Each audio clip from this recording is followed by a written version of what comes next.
414 dona Amudaryo gul balig'i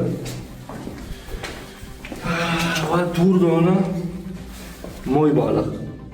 Qashqadaryoda baliq ovlab tabiatga 12 milliard so'm zarar yetkazgan fuqaro aniqlandi. Gap shundaki, Shahrisabz tumani hududida oqib o'tuvchi Tanxoz daryosida noqonuniy baliq ovlash holati aniqlangan. Bir fuqaro bir necha kun davomida daryodan baliq ovlab jami 414 dona Amudaryo gul balig'i va 4 dona marinka balig'ini noqonuniy ravishda qo'lga kiritgan. Baliqlarni ovlashda esa u qarmoq hamda to'rdan foydalangan. Ushbu harakatlar oqibatida tabiatga qariyb 12 milliard so'm zarar yetkazilgan. Hozirda barcha tegishli hujjatlar huquqni muhofaza qiluvchi organlarga yuborilgan. Bu haqda Qashqadaryo viloyati ekologiya boshqarmasi matbuot kotibi Karima Yodgorova ma'lum qildi. Mumkin emasligini bilasizmi, bilmaysizmi? Bilmagan holda shuni oldini qiziqadi, ular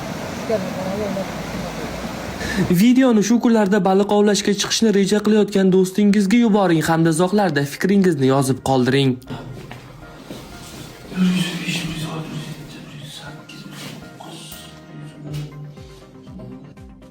Marinka